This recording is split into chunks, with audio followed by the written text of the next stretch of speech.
नमस्कार दोस्तों। एक साल पहले इस देश ने एक सबसे खराब रेल दुर्घटना को देखा था, एक्सपीरियंस किया था। रिपोर्ट्स कहती हैं कि मल्टीपल लेवल पर लैप्सेस थी, कमियां थी। उस वक्त भारत में भारतीय जनता पार्टी के बहुमत वाली सरकार थी। सरकार बदल गई, अब गठबंधन सरकार इस देश के अंदर है, लेकिन रेलवे की स्थितियां नहीं बदली। रेलवे के मिनिस्टर अश्विनी वैष्णव नहीं बदले। वसीम बरेलवी साहब का एक शेर याद आता है कि मुसलसल हादसों से बस मुझे इतनी शिकायत है कि वो आंसू बहाने का भी तो मौका नहीं देते। लेकिन अगर रेलवे मिनिस्टर इस शेर के हिसाब से काम करने लगे या सरकार इस शेर के हिसाब से काम करने लगे तो उस देश के लोगों की स्थिति खराब ही रहेगी। हादसे साल दर साल होते रहेंगे और जिम्मेदारी यानी कि अकाउंटेबिलिटी कुछ फिक्स नहीं होगी। वैसे भी हमने देखा है कि सुरक्षा के मामले में कोई चूक हो जाए या कोई घटना हो जाए तो हम कड़ी निंदा करते हैं, मतलब हमारी सरकार। इसी तरीके से अगर कोई दुर्घटना हो जाए, कोई हादसा हो जाए, लोग अपनी जान गंवा दें तो शोक संदेश और संवेदना मैसेजेस, क्या यही रेलवे मिनिस्टर का या क्या यही जनप्रतिनिधियों का फर्ज है? यह एक बड़ा सवाल है कंचनजंगा एक्सप्रेस के दुर्घटनाग्रस्त होने के बाद।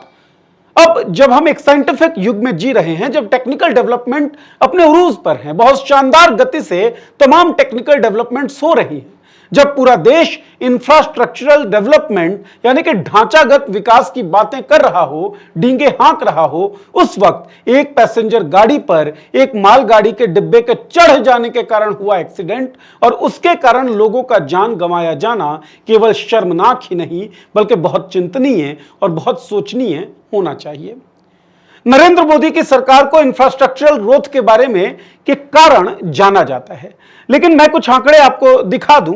वेबसाइट इंडियन एक्सप्रेस पे, माफ करिएगा, ये एक आर्टिकल है, आप इस लिंक को हम अपने डिस्क्रिप्शन बॉक्स में भी डाल देंगे वीडियो के, आप देख सकते हैं। सन 2014 जब मोदी सरकार इस देश में पहली बार आई थी, गोरखधाम एक्सप्रेस का एक्सीडेंट हुआ था। 2015 जनता एक्सप्रेस, आगे आप बढ़ें 2016 Indore Patna express, 2017 Hirakhand express, 2018 Jalandhar Amritsar DMU Amritsar Howrah express, 2019 की अगर हम बात करें तो सीमांचल एक्सप्रेस, 2020 की हम बात करें तो freight train leads to death of 16 migrant workers. यह आपने देखा होगा, कोरोना के बाद बहुत चर्चित और बहुत दुर्भाग्यपूर्ण तस्वीर सोशल मीडिया पर तैरी थी। 2020 की घटना है ये। 2021, 2022 बीकानेर गुवाहाटी एक्सप्रेस, 2023 में बालासोर में ट्रेन दुर्घटना और 2024 में कंचनजंगा एक्सप्रेस। हर साल कम से कम एक घटना ऐसी है जिसका जिक्र किया जा सकता है। और 2021 में एनसीआरबी के डेटाज की अगर हम माने तो 2021 में 18,000 रेल दुर्घटनाएं हुई अलग अलग, जिसमें ट्रेन से गिरकर लोगों की मौत आप कहें या फिर ट्रेन के आगे कुछ लोगों के आ जाने के कारण हुई मौतों का आप जिक्र करें या ट्रेनों के आपस में कोलिजन के कारण हुए मौतों का आप जिक्र करें। 18,000 ऐसी ट्रेन दुर्घटनाओं में 2021 में हमारे देश में 16,000 लोगों ने अपनी जिंदगियां गंवाई। क्या इन मौतों का, क्या इन जिंदगियों के गंवाने का कोई जिम्मेदार नहीं है? अगर कोई जिम्मेदार नहीं है और अगर केवल संवेदना मैसेज व्यक्त करना ही, अगर केवल संवेदना मैसेज देना ही रेलवे मिनिस्टर का काम है तो शायद इस पद का, शायद इस मंत्रालय की कोई जरूरत ही ना हो। लेकिन नहीं, काम इतना भर नहीं है। काम तो यह है कि व्यवस्थाएं सुचारू रूप से चल सकें, लेकिन व्यवस्थाएं सुचारू रूप से चलेंगी कैसे? क्या स्टूडियो में बैठा कोई पत्रकार या मंत्रालय में बैठा कोई मंत्री किसी भी विभाग, किसी भी मिनिस्ट्री के तमाम कार्यों को व्यवस्थापित कर सकता है? जी नहीं। पत्रकार का काम है सच्चाई के बारे में बताना, आप लोगों को अवेयर करना, जागरूक करना, और मंत्री का काम है व्यवस्थाओं के लिए एक प्रणाली डेवलप करना। कामों का एग्जीक्यूशन कौन करेगा? कामों का एग्जीक्यूशन करेंगे वो लोग जो इन विभागों में कार्यरत हैं। और रेलवे विभाग में कार्यरत लोगों की संख्या की तरफ मैं चाहूंगा आप ये ग्राफ देखें। 1990 से 91 में रेलवे के जो कर्मचारी थे, रेलवे जो देश का सबसे बड़ा रिक्रूटर है, 1990-91 में 16,52,000 इंप्लॉइज इस देश में रेलवे के अंदर थे। वहीं 2000 और 2001 के बीच रेलवे के इंप्लॉइज की संख्या घट गई और वो हुआ 15,45,000। 2010-2011 फिर से घटी और लगभग 2,13,000 घटी, 13,32,000 एम्प्लॉइज बचे और 2021-22 में रेलवे के एम्प्लॉइज रह गए 12,12,000। यानी कि 1990 से शुरू करें और 2021-22 पे हम खत्म करें तो रेलवे विभाग में 4,40,000 नौकरियों का लोप हुआ है, कर्मचारी घट गए हैं। क्या 1990-91 में रेलवे के जो ऑपरेशंस थे वो 2021-22 में कम हो गए हैं? क्या रेलवे को कम लोगों की जरूरत है? ये एक बड़ा सवाल है जिसके बारे में सोचा जाना चाहिए। वहीं एक आंकड़ा आपको और हम दिखा दें, वो आंकड़ा ये कहता है, आरटीआई के जरिए ये आंकड़ा सामने आया कि रेलवे के अंदर 2,74,000 पोस्ट रिक्त पड़े हुए हैं, खाली पड़े हुए हैं। यानी कि पद हैं, पद भरे जाने चाहिए, लेकिन 2,74,000 पद खाली पड़े हुए हैं। ये आरटीआई के जरिए जानकारी मिली है। इन 2,74,000 पदों में से 1,70,000 पद, 1.7 लाख पद जो हैं वो सुरक्षा से जुड़े हुए विभागों में। सेफ्टी डिपार्टमेंट में लगभग 1.25 लाख पद खाली हैं। किस तरीके से हम सुरक्षित रेल प्रणाली की उम्मीद भी कर सकते हैं? लेकिन जी नहीं, जो भारतीय जनप्रतिनिधि हैं, जो भारत के सरकार है, वो शायद नौकरियों को लेकर इतनी चिंतित है ही नहीं। उसे लगता है नौकरियां तो आई गई चीज हैं, इसीलिए प्रधानमंत्री नरेंद्र मोदी जो इस वक्त देश के प्रधानमंत्री हैं, जब नहीं होते हैं तब कहते हैं हर साल 2 करोड़ नौकरियां देंगे। लेकिन जब आ जाते हैं पावर में तो बेरोजगारी अपने रिकॉर्ड स्तर को छू लेती है। नौकरियों को गंभीरता से ना लिया जाना इस तरह के दुर्घटनाओं का कारण है।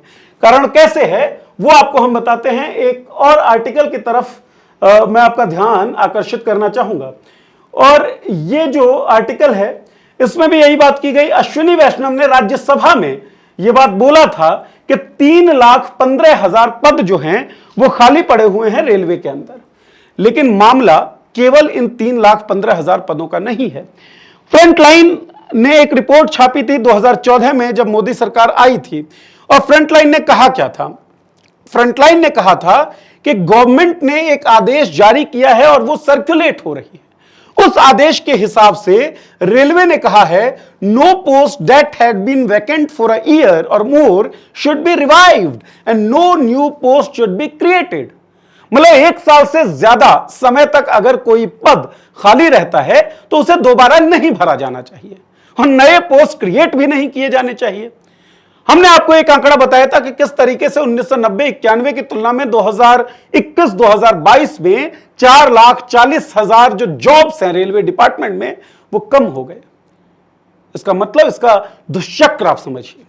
दुष्चक्र यह है कि पद खाली पड़े रहेंगे, जैसा कि रेलवे मिनिस्टर अश्विनी वैष्णव ने अपने पिछले कार्यकाल में कहा था कि 3,15,000 पद खाली हैं। आरटीआई कहता है 2,74,000 पद खाली हैं और 1,70,000 से अधिक पद तो केवल और केवल सेफ्टी डिपार्टमेंट में है।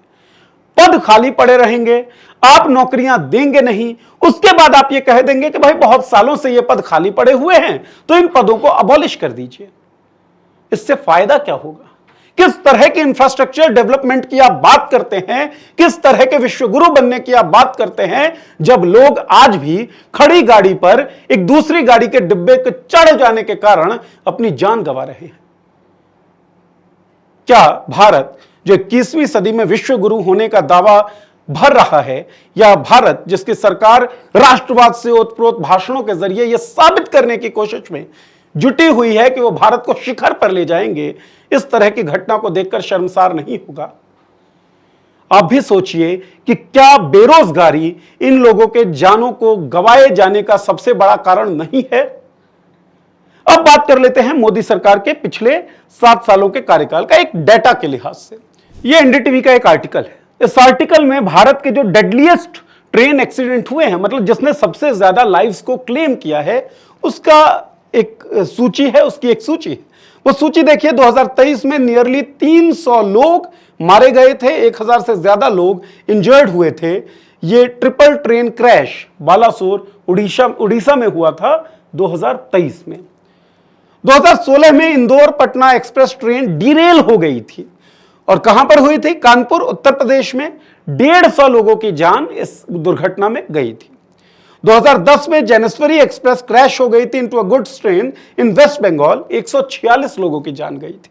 2002 में कोलकाता न्यू दिल्ली राजधानी एक सोलन डाबी रिवर में गिर गई थी, 120 लोग उसमें मारे गए थे। 1999 में 285 लोगों की जान गई थी, कोलिजन हो गई थी दो ट्रेन के बीच, कोलिजन यानी कि टक्कर हो गया था। 1998 में 210 लोग मारे गए थे जब सियालदह एक्सप्रेस एक डीरेल्ड ट्रेन के साथ टकरा गई थी पंजाब में। 1995 में 300 से ज्यादा लोग मारे गए जब कालिंदी एक्सप्रेस कोलाइड कर गई थी पुरुषोत्तम एक्सप्रेस के साथ फिरोजाबाद आगरा में। यानी कि 2014 के बाद हम बात करें जब मोदी पहली बार इस देश के प्रधानमंत्री बने, दो ऐसे ट्रेन एक्सीडेंट हुए हैं जो देश के डेडलीस्ट ट्रेन एक्सीडेंट्स में से एक है। यह कहता क्या है? यह कहता यह है कि व्यवस्थाओं में अमूल चूक दिक्कत है और व्यवस्थाएं अमूल चूक परिवर्तन डिमांड करती हैं। व्यवस्थाएं कह रही हैं कि गंभीरता से व्यवस्थाओं को लिया ही नहीं जा रहा। व्यवस्थाएं कह रही हैं कि रेलवे का मतलब केवल और केवल बुलेट ट्रेन या हवा में दिए गए दाने समझे जा रहे हैं। व्यवस्थाएं ये कह रही हैं कि लोगों का जान जाना केवल एक शोक संदेश या चंद रुपयों का मुआवजा देकर उसे टाला जा सकता है, खत्म किया जा सकता है या लोगों की स्मृतियों से हटाया जा सकता है। लेकिन सवाल यहां आपसे है कि क्या आज के दौर में भी जब यह बात एविडेंट है कि रिक्तियां हैं और सरकार रिक्तियों को भर नहीं रही, जिसका कारण युवाओं को हो रहा है क्योंकि बेरोजगारी बढ़ रही है, उसी के कारण रेलवे विभाग में जो लोग काम कर रहे हैं वो ओवरबर्डन्ड हैं। उन्हें अपने वर्किंग आवर से ज्यादा समय तक काम करना पड़ता है। उन्हें तय जो निर्देश हैं, तय जो मानक हैं, उन मानकों से परे हटकर काम करना पड़ता है। इसी कारण से इस तरह के एक्सीडेंट्स भी होते हैं और उन कर्मचारियों का जो एक बहुत ओवरबर्डन्ड एनवायरनमेंट में काम कर रहे हैं, उनके मेंटल हेल्थ का भी आप सोचिए। क्या यह सवाल सरकार से नहीं पूछा जाना चाहिए कि क्यों भारत का सबसे बड़ा नियोक्ता कर्मचारियों के मामले में वैकेंसीज नहीं भर पा रहा है? क्या सरकार की इच्छा नहीं है या क्या सरकार ने वसीम बरेलवी के उस शेर को अपना लिया है और सरकार को लगता है हादसे होते रहेंगे, जान जाती रहेगी और सरकार शोक मैसेजेस फ्लोट करके संवेदना संदेश आगे बढ़ाकर इन हादसों से आगे बढ़ जाएगी? ये सवाल आप भी सरकार से पूछिए, हम भी पूछते रहेंगे। अगर ये वीडियो ठीक लगा हो तो इसे शेयर करें और आपके दिमाग में क्या चल रहा है इस दुर्घटना को लेकर, रेलवे की स्थिति को सुधार के लिए आप क्या सोचते हैं, इस वीडियो के कमेंट बॉक्स में जरूर लिखकर भेजें। बहुत बहुत शुक्रिया।